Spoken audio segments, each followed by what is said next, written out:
there is one last thing to which the people can resort if the government does not respect the restraints that the Constitution places on the government. Abraham Lincoln talked about our right to alter our government, or a revolutionary right to overthrow it. Well, that was Michael Cannon of the Cato Institute at a House hearing today on whether President Obama is upholding his constitutional duty to faithfully execute the nation's laws and what the consequences are if he is not. And the testimony got fierce at times. I agree entirely that the president cannot simply refuse to apply or enforce a law for policy reasons. The center of gravity is shifting, and that makes it unstable. And within that system, you have the rise of an Uber presidency. There could be no greater danger for individual liberty. If the people come to believe that the government is no longer constrained by the laws, then they will conclude that neither are they. As James Madison warned centuries ago in Federalist number 47, the accumulation of all powers, legislative, executive, and judiciary, in the same hands may justly be pronounced the very definition of tyranny.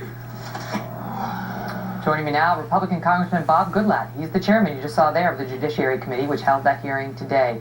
Mr. Chairman, good to see you. That's rather extraordinary to see folks from all stripes, all ideological stripes, including Jonathan Turley, who is very clearly a left-leaning lawyer, talk about an Uber president and how that there is no greater danger to individual liberty. What did we learn today?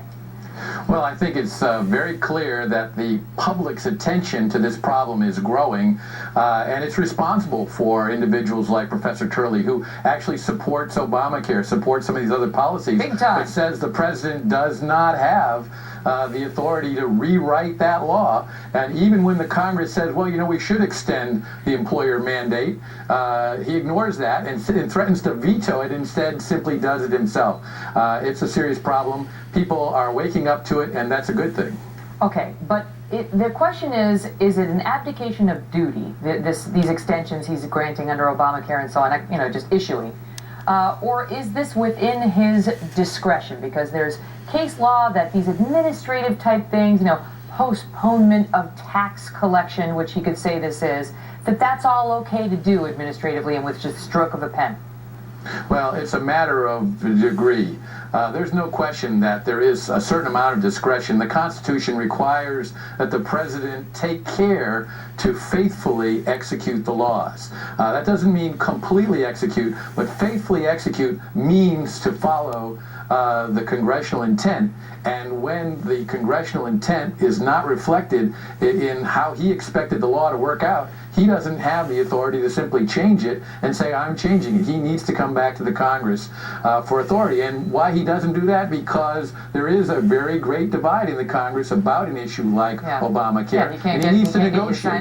Let me ask you this. That's what the legislative branch is for, though, is to make those hard negotiations, and the lawmakers are the authority to pass laws. There's a reason we have divided government. All right, That's right. What is the difference between what President Obama is doing now with all these executive orders and declarations and President Bush and the signing statements that were so controversial?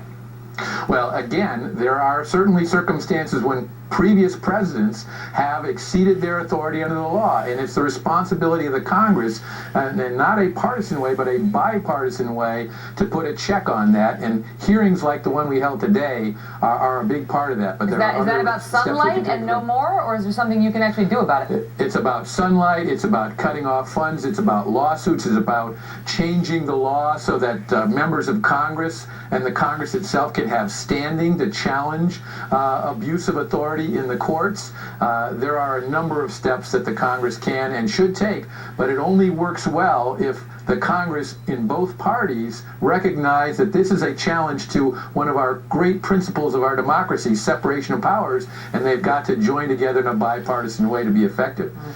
I haven't seen much of that and the American people need to speak out about it too. Mr. Chairman, thanks for being here. Thanks, Megan. Coming up next, holiday humbug. The 11-year-old told she cannot sell